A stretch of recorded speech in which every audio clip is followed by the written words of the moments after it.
नमस्कार बच्चों, आज मैं आपको विषय सामाजिक विज्ञान उप विषय भूगोल पार्ट 1 पृथ्वी की आंतरिक संरचना पार्ट 1 पृथ्वी की आंतरिक संरचना हम पढ़ेंगे। अब बच्चों, जहाँ हम रहते हैं, चलते हैं, हमारे घर हैं, स्कूल हैं, वो पृथ्वी है। पृथ्वी कठोर होती है, ठोस होती है और ऊपर से ठंडी होती है। जिस प्रकार आप स्कूल आते हैं, चलते फिरते उठते बैठते, जहाँ हमारे मकान हैं, घर हैं, वो हमारी पृथ्वी है। अब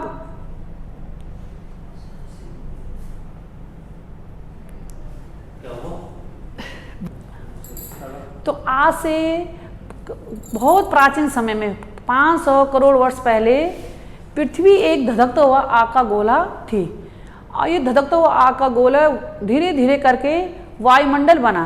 जब वायुमंडल बना तो वायुमंडल में घनघोर रात दिन लगातार बारिश हुई।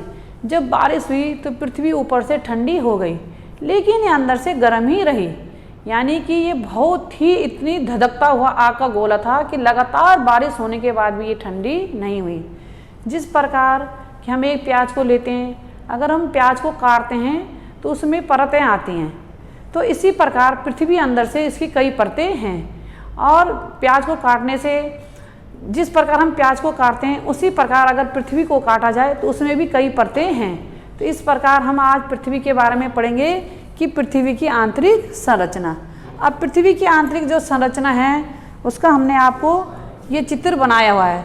तो इसमें कई परतें हैं। सबसे ऊपर है भू परपट्टी, फिर उसके बाद है ऊपरी मेंटल, फिर है निचला मेंटल, फिर है आंतरिक कोट, फिर है बाह्य कोट। तो सबसे पहले हम पढ़ेंगे ऊपर, सबसे जो ऊपरी परत है, ये जो ग्रीन कलर से बनी हुई है, ये है सब।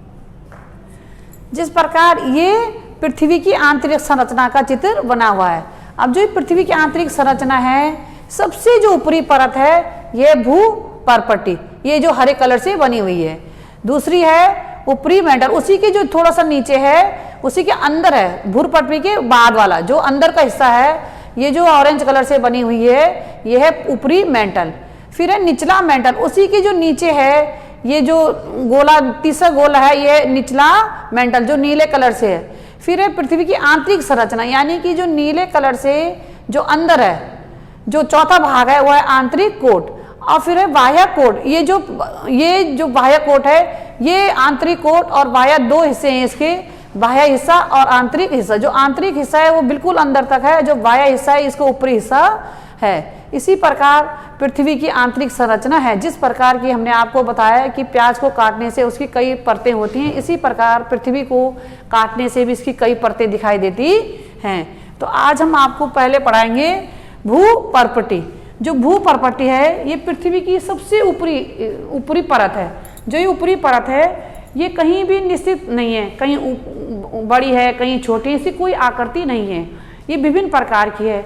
जैसे समुद्र तल पे इसकी जो गहराई है वो 4 से 5 किलोमीटर तक है।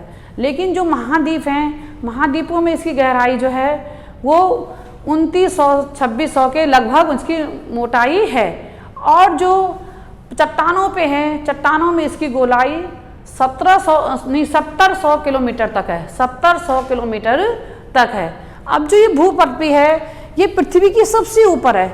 ये ठंडी होती है, ठोस होती है और कठोर होती है। ये जो है सिलिका और एल्युमिनियम से ये बनी हुई है, इसलिए इसे भूपरपट्टी को सियाल भी कहते हैं, क्योंकि ये सिलिका और एल्युमिनियम की मात्रा इसमें ज़्यादा होती है। अधिक मात्रा होने के कारण इसे सियाल भी कहते हैं। अब दूसरा है मेंटल। जो मेंटल है वो भू परपट्टी के बाद जो दूसरी परत होती है अंदर को, पृथ्वी के अंदर, वो मेंटल होती है। ये जो मेंटल होती है इसके दो हिस्से होते हैं, बाह्य और आंतरिक। जो बाह्य और आंतरिक होता है ये दोनों ठोस होती हैं। और ये जो होती है, ये पृथ्वी के जो ज्वालामुखी आता है इसको दुर्बलता मंडल भी कहते हैं। और पृथ्वी का जो ज्वालामुखी का उद्गार होता है वो भी इसी से होता है। और इसकी जो लगभग जो मोटाई होती है ये लगभग 2900 किलोमीटर होती है। लगभग गोलाई जो होती है 2900 किलोमीटर होती है। ये जो होती है ये सिलिका और मैग्नीशियम से बनती है। सिलिका और मैग्नीशियम, सिलिका और मैग्नीशियम की मात्रा अधिक होने के कारण इसे सियाल सीमा भी कहते हैं। इसको भूपर्वतों को सियाल कहते हैं, इसे सीमा कहते हैं क्योंकि इसकी सिलिका और मैग्नीशियम की मात्रा इसमें अधिक होती है। अब है क्रोड। जो क्रोड होती है वो तीसरी परत है। पृथ्वी की पहली परत भूपर्वती, दूसरी परत मेंटल, तीसरी परत है क्रोड। जो क्रोड होता है ये भूपर्वती की तीसरी वाली परत होती है।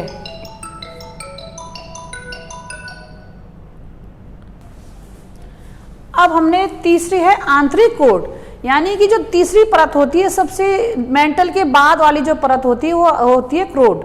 ये जो क्रोड है ये भी इसकी गहराई भी जो है वो 2900 किलोमीटर तक इसकी मोटाई होती है और इसकी भी दो परतें होती है, आंतरिक और बाह्य। हमने चित्र में अभी आपको बताया कि इसकी भी आंतरिक और बाह्य दो परतें होती है। इसकी जो परतें होती है, आंतरिक परत होती है द्रव्य रूप में और जो बाह्य परत होती है वो ठोस रूप में होती है। और ये जो है ये निकिल और लोहे से बनी है। निकिल और लोहे से बनने के लिए पहली सियाल, फिर सीमा, फिर इसे नीफे कहते हैं। निकिल और लोहे से बनने होने के कारण इसे नीफे भी कहते हैं। अब है सेल। अब जो है सेलों को चट्टान भी कहते हैं। अब चट्टानें कैसे बनती हैं? ये विभिन्न प्रकार के पदार्थों से मिलकर बनी होती हैं। ये भी इनका भी एक रूप नहीं होता है, ये भी विभिन्न प्रकार की आकृतियों के होते हैं।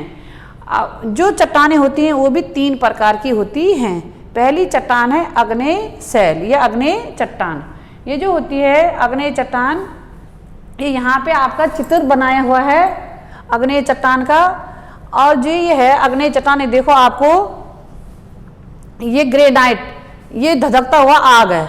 ये पदार्थ हैं, गर्म पदार्थ हैं जो कि तरल रूप में रहते हैं। मेग्मा ये भी तरल रूप में रहता है। अब ये जब ज्वालामुखी उद्गार होता है तो इससे एकदम लावा निकलता है, यानी कि राख निकलती है जो कि ऊपर भूपृथ्वी पर चिपक जाती है और ये इसे बेसाल्ट भी कहते हैं। तो ये जो है आग्नेय चट्टान है। आग्नेय चट्टान का निर्माण ऐसे होता है, यानी कि ग्रेनाइट और मेग्ना जब ये तरल पदार्थ में होते हैं और ये जब इसकी उत्पत्ति होती है तो ये राख, ये जो आपको धुआं दिखाई दे रहा है ये लावा है। इसी प्रकार इसकी विशेषताएं, जो इसकी विशेषताएं होती हैं, ये रवेदार होता है, दानेदार होता है। इसमें जीवाश्म नहीं पाए जाते हैं क्योंकि ये बहुत गर्म होता है, तरल पदार्थ में होता है। अंदर से ये विस्फोट इसका जब होता है तो ज्वालामुखी का उत्पत्ति होती है। इसमें विभिन्न प्रकार के सोना, चांदी आदि, अभ्रक आदि जो पदार्थ हैं वो प्राप्त होते हैं। इनमें जीवाश्म नहीं पाए जाते हैं और ये इनकी उत्पत्ति जो होती है वो ज्वालामुखी उद्गार द्वारा होती है। दूसरा है अवसादी सेल। अवसादी सेलों को परतदार सेल भी कहते हैं। परतदार यानी कि जैसे ये है अवसादी, एक के बाद एक परत लगी है, जैसे किले, शैल, चूना, बलवा, सिलिकन, इनसे ये मिलकर बना हुआ है। ये एक के बाद एक परतें बनी हुई हैं और एक जैसी नहीं है, कोई बिल्कुल अलग अलग किस्म की हैं। तो इसे अवसादवादी या परतदार सेल भी कहते हैं। ये विभिन्न प्रकार की परतों से मिलकर बनी होती हैं। अब जो ये सेल हैं इनकी जो विशेषताएं हैं, ये जो होती हैं जब बरसात में कभी आपने देखा होगा कि एकदम बहुत तेज बारिश आती है। जब बहुत तेज बारिश आती है तो बारिश अपने साथ कंकड़, पत्थर, पत्तियाँ, छोटे छोटे पेड़ पौधे, जीवाश्म आदि बहा के ले जाती है। तो जहाँ पे पृथ्वी का ढाल होता है या जहाँ पे गड्ढा होता है वहाँ पे ये अवसाद रुक जाता है। तो ये अवसाद एक के बाद, जैसे बरसात में कई बार तेज बारिश हो जाती है तो ये अवसाद वहाँ पे रुक रुक के, तो इस प्रकार से जब ये अवसाद बनता है तो इसी परत को अवसादवादी सेल या परतदार सेल कहते हैं।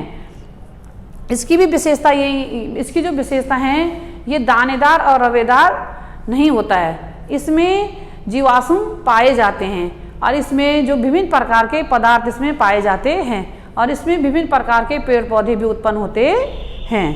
अब है तीसरा है रूपांतरित सेल। जो रूपांतरित सेल है ये तीसरा सेल है। रूपांतरित यानी कि बदलते रहना। जैसे हम आप लोग तो ऐसे पढ़े नहीं, जब हम पढ़े तो उस समय स्लेटें होती थी। जो छोटी क्लासों में हम स्लेटों में पढ़ते थे तो जो स्लेटें होती थी उसमें हम लिखते थे तो वो पत्थर है। जिस प्रकार कि हम जैसे मिट्टी से बर्तन बनाना, जिस प्रकार जैसे आगरे का ताजमहल पत्थर से बना हुआ है, वो पत्थर निर्मित किया गया है, संगमरमर के पत्थर से वो बनी हुई है, तो इसी प्रकार रूपांतरित शैल का निर्माण हुआ है। ये इसकी जो विशेषताएं हैं, इसकी विशेषताएं हैं कि ये बदलती रहती है और इसमें कई प्रकार के हमें पत्थरों का निर्माण, बहुमूल्य पत्थरों का निर्माण इससे होता है। बच्चों आज मैं आपको यहीं तक पढ़ाऊंगी और आपको ये चित्र बना के लाने हैं, और जो भी ये वीडियो बनी है आप इसको देख लेना, और PDF द्वारा आपकी जो क्वेश्चन आंसर है, अभ्यास कार्य आपको भेजा जाएगा।